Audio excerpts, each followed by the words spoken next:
É hora do novo quadro no Jornal da Gazeta, o Amazônia em Pauta. Durante as próximas 4 semanas, sempre às quartas-feiras, o JG abre espaço para debater as principais questões da maior floresta tropical do mundo, sob o comando da jornalista Denise Campos de Toledo.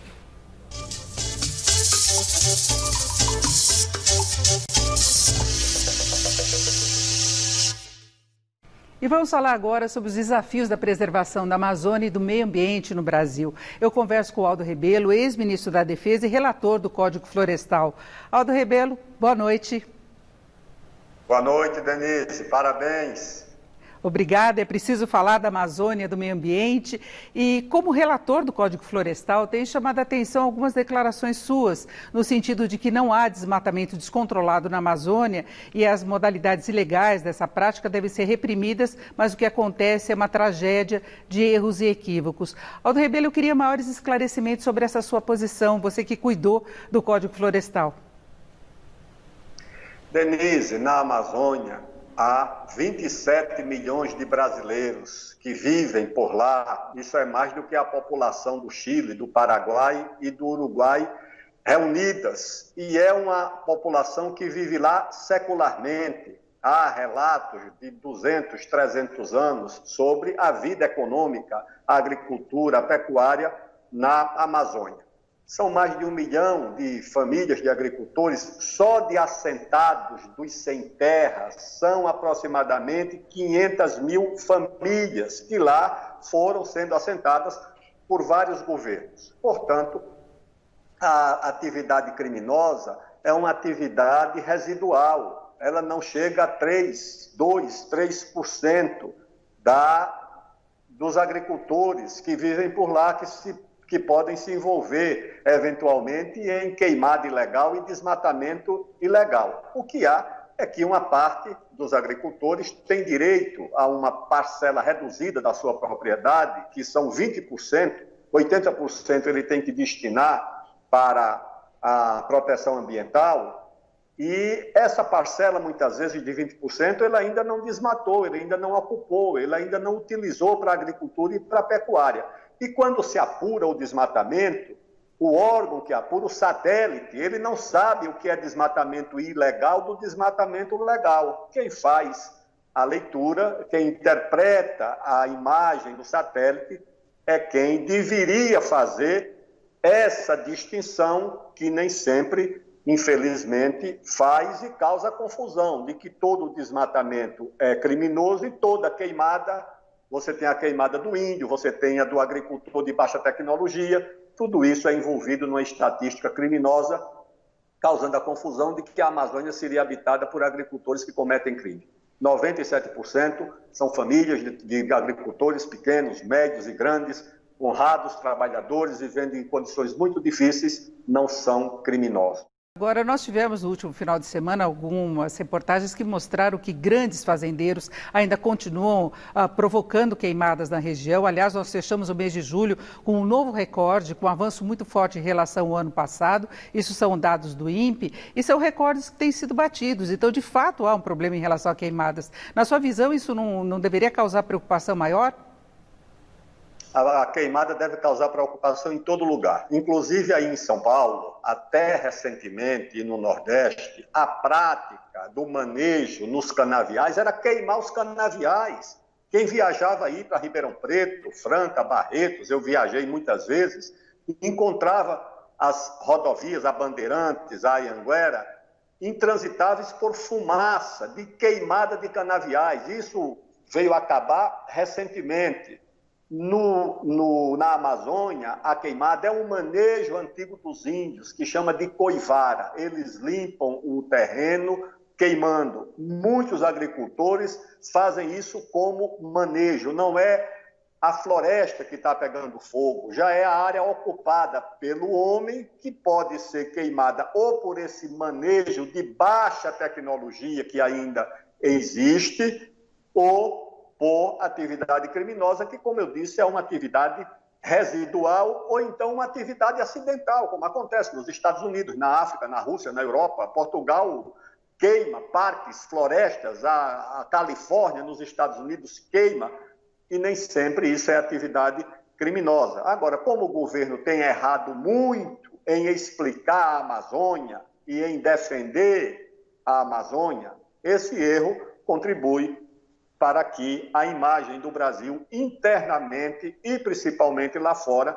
sofra uma espécie de devastação, lamentavelmente. Temos esses dados piores em relação às queimadas, coincidindo também com o registro de aumento do desmatamento. Então, é mais área avançando sobre a floresta. E, paralelamente, tem exatamente essa questão que foi colocada agora, da posição do governo em relação a isso. A tentativa de mudar a legislação em vários aspectos, o estímulo, por exemplo, à exploração de garimpo na região, inclusive em áreas de preservação. Isso já motivou a mobilização de empresários aqui no Brasil que querem uma produção com carimbo de compromisso com o meio ambiente, de banqueiros aqui no Brasil, de organizações internacionais, e a gente já vê, Aldo Rebelo, alguma pressão sobre empresas brasileiras que exportam. Os compradores do produto brasileiro no exterior estão cobrando um compromisso mais efetivo. Como é que se pode melhorar a imagem do Brasil nesse aspecto?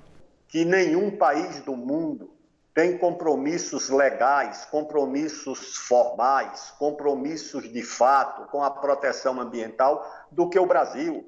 Isso foi explicado numa reunião quando eu era ministro ao presidente dos Estados Unidos, lá na Casa Branca, ao presidente Barack Obama, que ficou admirado das nossas regras de proteção, do patrimônio que nós temos na Amazônia. Eu levei uma equipe da primeira-ministra Angela Merkel à Amazônia, fomos a Manaus, subimos de barco para demonstrar lá numa torre que nós recebemos inclusive de presente lá do Instituto Max Planck da Alemanha, o nosso esforço de proteção. Isso tem que ser explicado. Ninguém conserva o patrimônio que nós temos se não tivesse uma cultura de proteção, uma legislação de proteção. Nenhuma agricultura do mundo faz mais pelo meio ambiente, Denise, do que a nossa. Nenhum agricultor americano cede 1 hectare da sua área. Nem o agricultor alemão, nem o francês, nem o sueco cede 1 metro quadrado.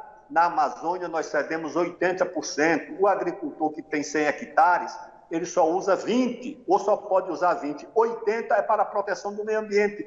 Isso precisa ser explicado. Brigar com o mundo, como quer fazer o governo, não adianta. Reúna essas universidades que nós temos lá, excelentes, os nossos institutos de pesquisa. O Instituto Emílio Gueldi, o Museu Paraense, tem uma tradição de 150 anos de estudo da Amazônia. Agora, só que a mídia do Sul e do Sudeste, quando quer ouvir uma opinião sobre a Amazônia, vai consultar uma ONG que não tem um especialista, não tem um doutor, não tem um laboratório, não tem um pesquisador, e não vai ouvir as universidades. Além disso, podemos chamar as universidades europeias, chama uma alemã, uma francesa, uma russa, uma americana, uma inglesa, vamos juntar com as nossas para que a Amazônia possa ser estudada e explicada. É isso o que eu acho que falta para que o Brasil recupere um pouco do respeito e da capacidade de ser ouvido lá fora sobre um patrimônio que nós protegemos como ninguém, que é a Amazônia. O Brasil tem um histórico de compromisso com a preservação, inclusive por essa legislação que está sendo citada. O Brasil, de fato, é dos países que mais preservaram no mundo. Agora, o que joga contra essa posição do Brasil é o excesso de propostas que tem surgido por parte do governo, tentando alterar a legislação, é a posição que se tem, por exemplo, em relação à fiscalização, multas, destruição de equipamentos e operações ilegais que são registradas, por exemplo, em áreas de garimpo, e a fala do ministro do Meio Ambiente falando em passar uma boiada em termos de mudanças da legislação. Isso não joga contra essa sua posição de defender a imagem do Brasil? Os erros do governo, Denise, não justificam a campanha que se faz no mundo e na imprensa do Sul e do Sudeste. Eu conheço isso desde o Código Florestal. Hoje esse Código Florestal é elogiado e apresentado ao mundo inteiro, inclusive pelos ambientalistas, como uma garantia e um aval da proteção do meio ambiente, mas eu sei a campanha que eles fizeram contra, de demonização, de ameaças, de não permitir as audiências públicas. Essas ONGs por aí afora, todas elas eu conheço de perto e conheço de nome. E a imprensa do Sul e do Sudeste e do mundo prestam atenção aos erros do governo, a propaganda dessas ONGs e o assunto essencial, que é a Amazônia, onde essa população tem direito a se desenvolver, tem direito à infraestrutura, tem direito à internet, a infovias que não tem direito a proteger esse patrimônio, as águas, os rios, as florestas, a biodiversidade. E como fazer isso é que deveria ser o debate. Mas não, as pessoas ficam fazendo essa briga entre os erros do governo e que muitas ONGs se aproveitam também para fazer o seu meio de vida, na verdade. Agora, em relação a esse cuidado com a população local, o que a gente percebe é que até nas cidades maiores falta assistência, como faltou assistência à população indígena em relação à pandemia, houve necessidade até de discussão na justiça em relação à assistência que viria do governo federal. O baixo desenvolvimento da região também não tem a ver com o descaso dos políticos, porque não é apenas o pessoal que mora mesmo na mata, é o pessoal das cidades que sofre, não tem infraestrutura de saúde, de saneamento, de água tratada. Não é um problema também? Você tem uma cidade como Manaus, que é uma metrópole no coração da selva, sem tratamento de esgoto, as capitais, Belém, Macapá, Boa Vista, Porto Velho, não há tratamento. Esse é um problema ambiental muito grave. O abandono da população indígena não é uma dívida de um governo do outro, é uma dívida da sociedade nacional, do Estado brasileiro, que nunca amparou esses irmãos cuja voz não chega aos meios de comunicação. Eles ficam à mercê de manipulação de pessoas interessadas em se aproveitar do abandono deles para se dar bem. Os ribeirinhos, onde são atingidos por doenças infecciosas, é a maior taxa de mortalidade infantil, são os piores níveis de escolaridade. Escolas na beira do rio, como eu vi, que não tem água, não tem luz, o professor dorme no chão. Sinceramente, é o Estado brasileiro que vem secularmente relegando a Amazônia ao abandono. E quem toma conta da Amazônia, ou quem pretende tomar conta? Salvo a presença das Forças Armadas, do Exército, da Marinha, da Aeronáutica, que é a única presença do Estado, o resto são as ONGs que querem estabelecer sobre a Amazônia uma espécie de tutela, ou nacional ou internacional, dependendo do que possa vir a acontecer. Agora, como se poderia manter a preservação do meio ambiente, a preservação da Amazônia, seguindo inclusive o que nós já temos de positivo na legislação e, ao mesmo tempo, dar uma melhor condição de vida para a população local? Qual seria a estratégia para conciliar os dois interesses? Porque produtor rural grande, por exemplo, os grandes exportadores, eles alegam que não há necessidade de avançar sobre a floresta para garantir maior produtividade, porque eles já têm resultados importantes. Em primeiro lugar, tem que se estabelecer que o Brasil ainda tem uma fronteira agrícola. Isso a FAO reconhece. Há duas fronteiras agrícolas no mundo, uma na África e outra no Brasil.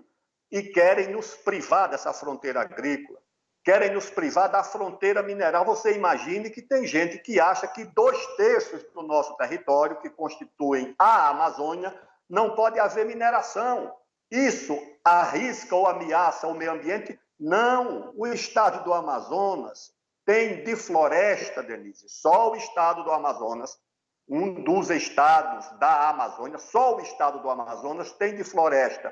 Toda a área somada da França, da Alemanha, da Suécia, da Holanda, da Dinamarca, somando tudo isso, não dá de floresta que tem o estado do Amazonas protegido. O resto de 20% que você pode usar, 80% também está protegido. Isso é em todos os estados. O Amapá, Denise, 80% do estado do Amapá são áreas protegidas, ou parques nacionais, terras indígenas. Roraima, 70% é terra indígena e área de parque. O último parque que o Fernando Henrique demarcou, lá no Amapá, foram 38 mil quilômetros quadrados, mais do que muito país europeu, um só parque, o Parque do Tumbucumaque, que ele levou lá para aquela Rio mais 20 ou mais 10 de Joanesburgo. Então, onde é que está exatamente a ideia de que a Amazônia pode desaparecer? Se os estados da Amazônia já estão hoje quase que tombados como áreas que não podem ser usadas porque são parques nacionais ou terras indígenas. Eu acho que é preciso que se estude com afinco os números, os dados para que a gente possa escapar do alarmismo e combater, de fato, os crimes que possam ameaçar esse patrimônio que nós temos, que pertence ao Brasil e a todos os brasileiros. Então, o senhor não vê uma condição urgente hoje de combate ao desmatamento e às queimadas na Amazônia? Eu vejo a urgência de combate ao crime, que é uma atividade residual na Amazônia, como é no trânsito de qualquer estado. Você tem milhões de motoristas trafegando pelas estradas e meia dúzia de criminosos. Você agora vai dizer que o tráfego no Brasil transformou-se numa atividade criminosa? Não. Na Amazônia há atividade criminosa de queimada, de desmatamento, de garimpo ilegal e outras atividades correlatas. Esses crimes, alguns até transnacionais. Mas isso é uma atividade residual que precisa ser reprimida. O que a Amazônia precisa, Denise, é de infraestrutura, é de estradas, de luz elétrica, que nós dependemos em Roraima, ainda depender de luz da Venezuela, porque não conseguimos levar o linhão de Tucuruí até o estado de Roraima. Temos que pegar a luz lá da hidrelétrica de Guri, lá da Venezuela. Imagine se isso faz sentido. Muitas regiões dependendo da eletricidade, do diesel, porque não tem a luz elétrica. Isso tudo é que precisa ser resolvido na Amazônia. A escola, o atendimento aos índios, essa infraestrutura e essas condições materiais, isso precisa da presença do Estado.